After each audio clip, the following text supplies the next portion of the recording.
नमस्कार। गोवा के मुख्यमंत्री श्रीमान प्रमोद सावंत जी, केंद्रीय जल शक्ति मंत्री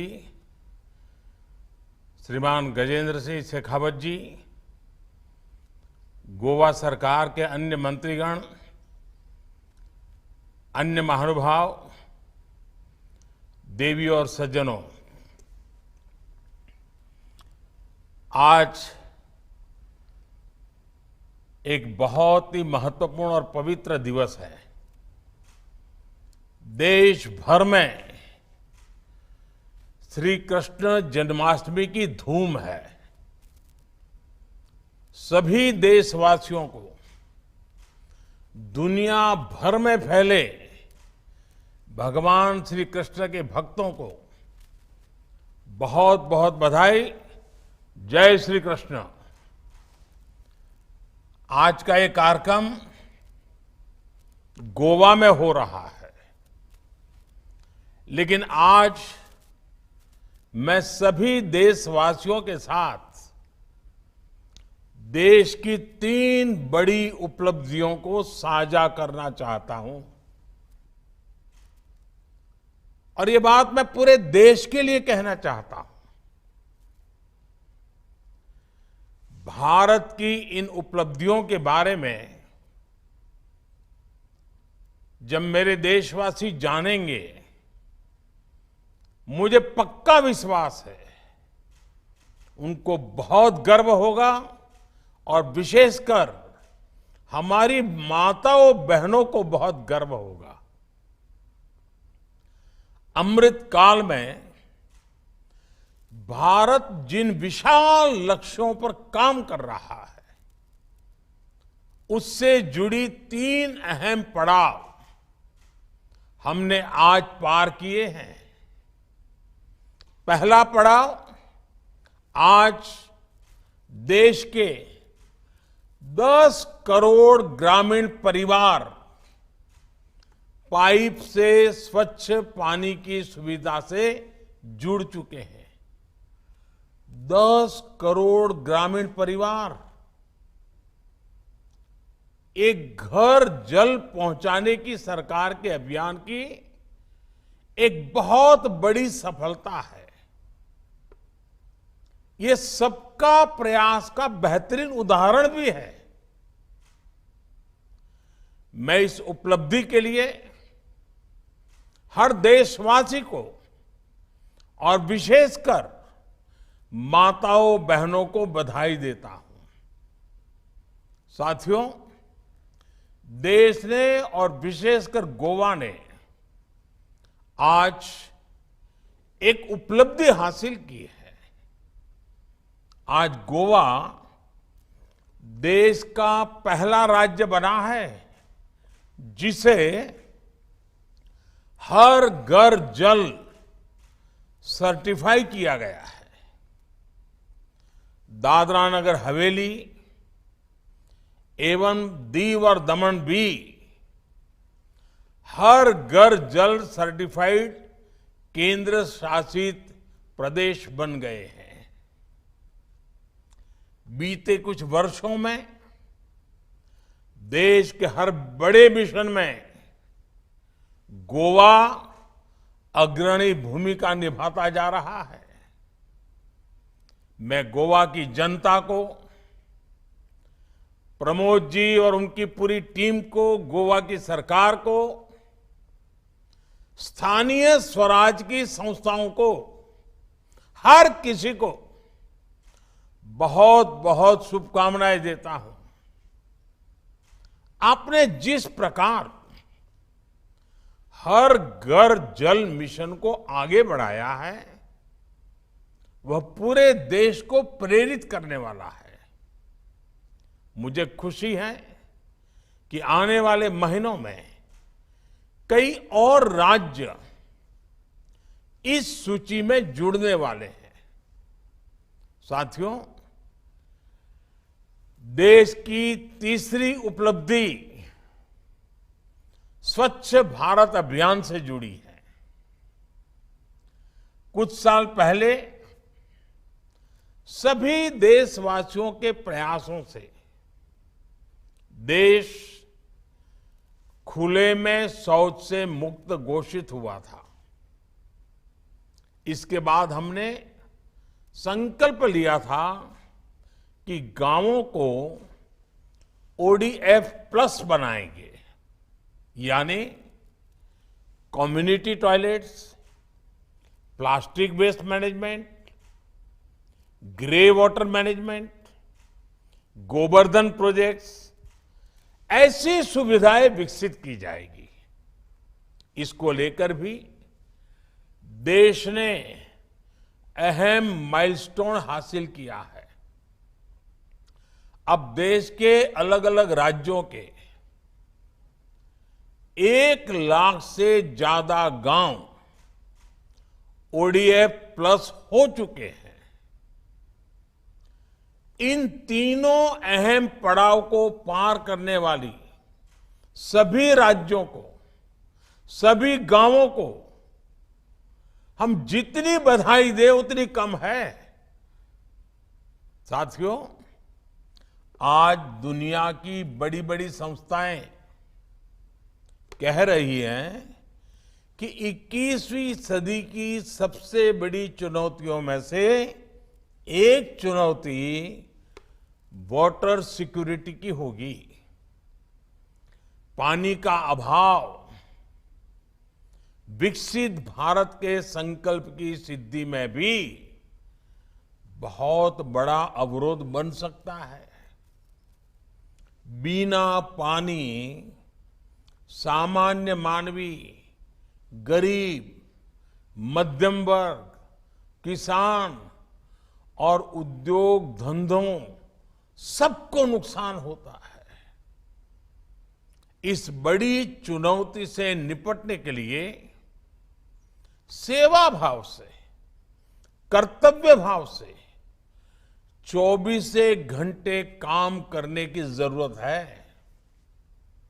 हमारी सरकार बीते 8 वर्षों से इसी भावना के साथ वाटर सिक्योरिटी, जल सुरक्षा के कार्यों को पूरा करने में जुटी है।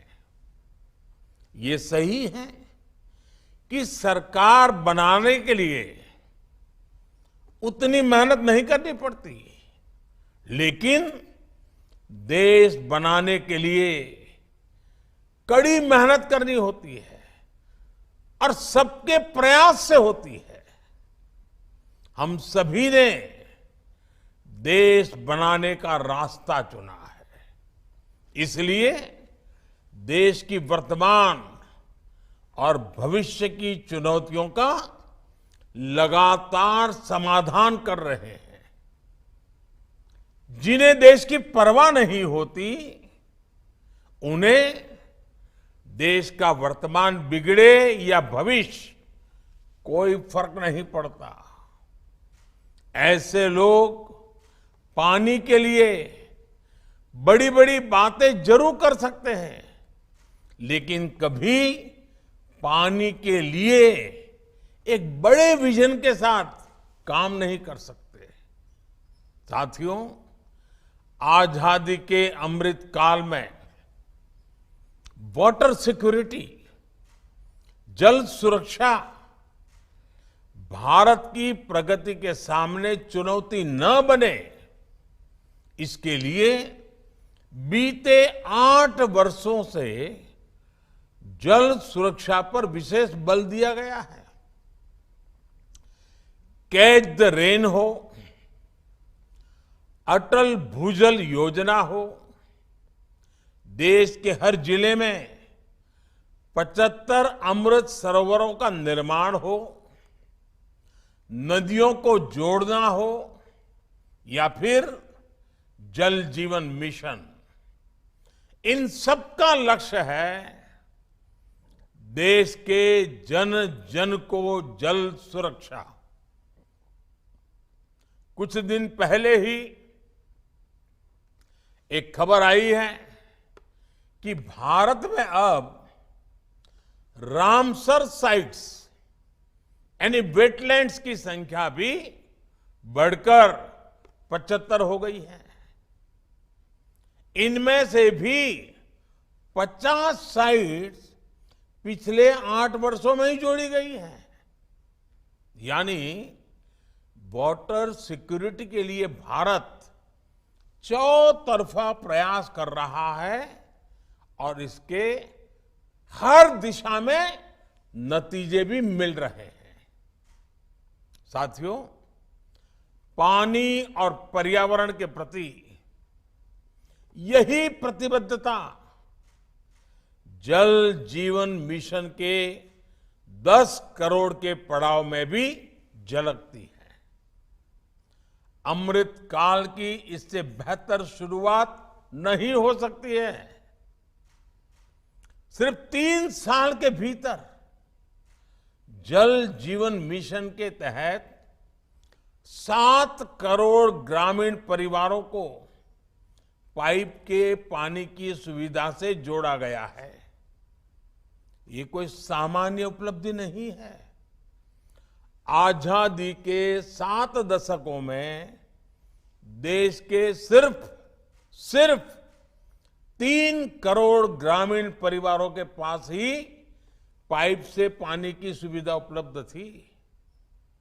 देश में लगभग 16 करोड़ ग्रामीण परिवार ऐसे थे जिनको पानी के लिए बाहर के स्रोतों पर निर्भर रहना पड़ता था। गांव की इतनी बड़ी आबादी को हम इस मूल आवश्यकता के लिए संघर्ष करते नहीं छोड़ सकते थे। इसलिए 3 साल पहले मैंने लाल किले से घोषणा की थी कि हर घर पाइप से जल पहुंचाया जाएगा। नई सरकार बनने के बाद हमने जल शक्ति अलग मंत्रालय बना दिया। इस अभियान पर 3,60,000 करोड़ रुपए खर्च किए जा रहे हैं। 3,60,000 करोड़ रुपए 100 साल की सबसे बड़ी महामारी की वजह से जो रुकावटें आई, उसके बावजूद इस अभियान की गति कम नहीं पड़ी। इसी निरंतर प्रयास का परिणाम है कि 7 दशकों में जितना काम हुआ था उससे 2 गुने से अधिक काम देश ने पिछले 3 साल में ही कर दिखाया है।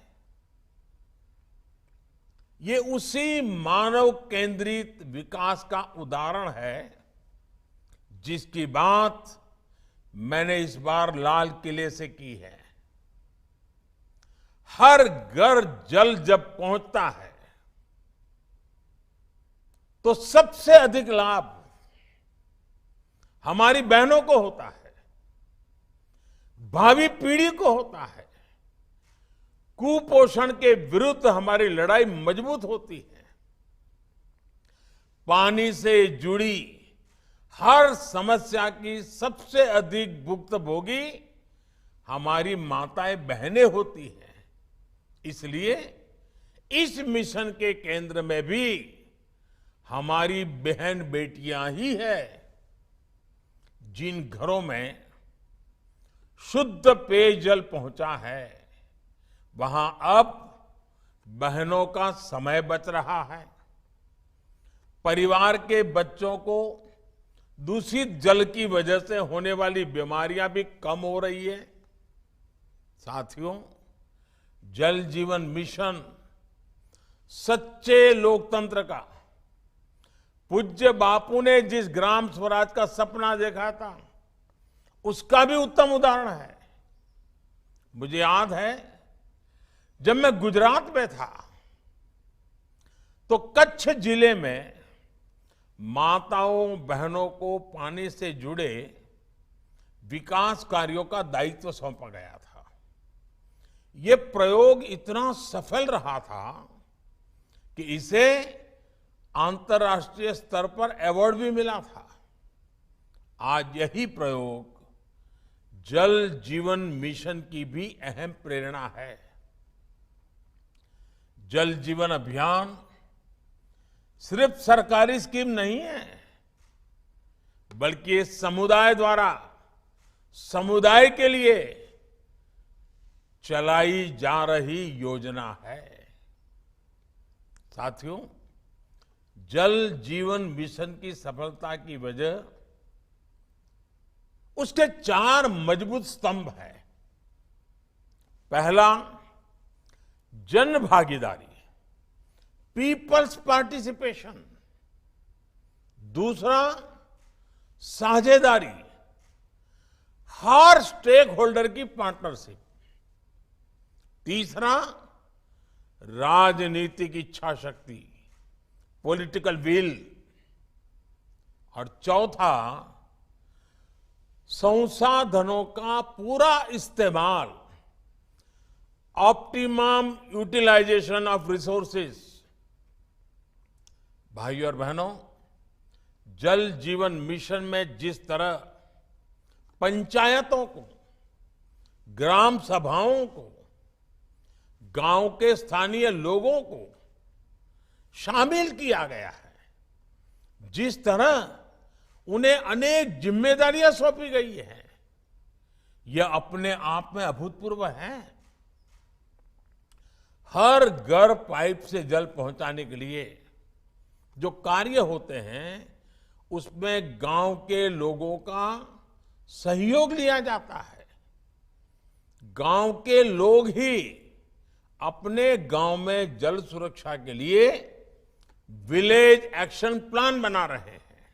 पानी का जो मूल्य लिया जाता है, वो भी गांव के लोग ही तय कर रहे हैं। पानी की टेस्टिंग में भी गांव के लोग जुड़े हैं। 10 लाख से ज्यादा महिलाओं को इसकी ट्रेनिंग दी गई है। पानी समिति में अभी कम से कम 50% महिलाओं को जगह दी गई है। जो जनजातीय इलाके हैं, वहां तेजी से काम हो, इसे प्राथमिकता दी जा रही है। जल जीवन मिशन का दूसरा स्तंभ साझेदारी है। राज्य सरकारें हो, पंचायतें हो, स्वयंसेवी संस्थाएं हो, शिक्षण संस्थाएं हो, सरकार के विभिन्न विभाग और मंत्रालय में सभी मिलकर काम कर रहे हैं। इसका जमीनी स्तर पर बहुत बड़ा फायदा मिल रहा है। साथियों, जल जीवन मिशन की सफलता का तीसरा मुख्य स्तंभ है राजनीतिक इच्छा शक्ति। जो पिछले 70 साल में हासिल किया जा सका, उसमें कई गुना ज्यादा काम 7 साल से भी कम समय में किया जा रहा है।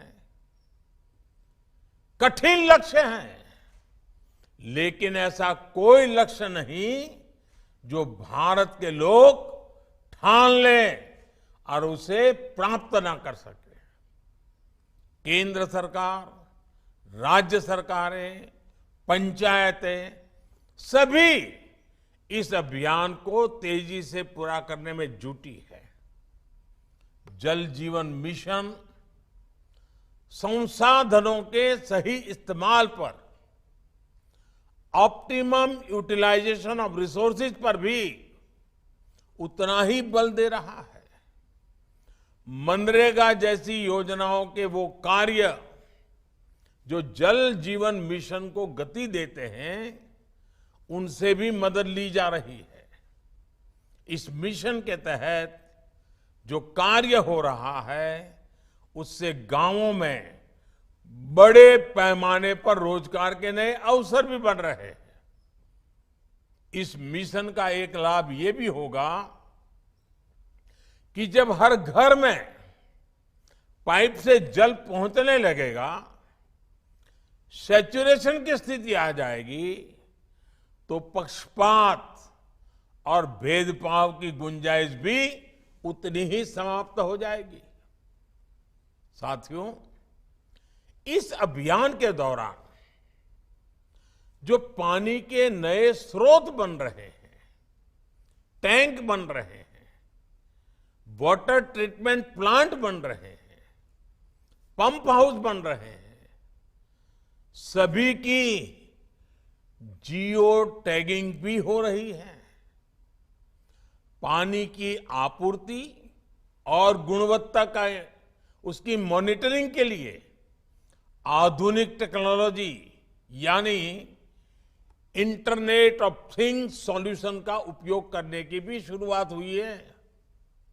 यानी जनशक्ति, नारी शक्ति और टेक्नोलॉजी की शक्ति मिलकर जल जीवन मिशन की शक्ति बढ़ा रहे हैं। मुझे पूरा विश्वास है कि जिस प्रकार पूरा देश मेहनत कर रहा है, उससे हर घर जल का लक्ष्य हम अवश्य प्राप्त करेंगे। एक बार फिर गोवा को, गोवा सरकार को, गोवा के नागरिकों को इस शुभ अवसर पर और ये बड़ी सफलता पर बहुत बहुत बधाई देता हूं, बहुत बहुत शुभकामनाएं देता हूं और देशवासियों को भी विश्वास दिलाता हूं कि 3 साल पहले लाल किले से जो सपना देखा था, ग्राम पंचायत से लेकर के सभी संस्थानों की मदद से हम बहुत तेजी से उसको सफल होते देख रहे हैं। मैं फिर एक बार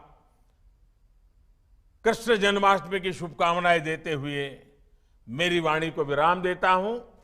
बहुत बहुत धन्यवाद। तो प्रधानमंत्री नरेंद्र मोदी को आप सुन रहे थे। प्रधानमंत्री ने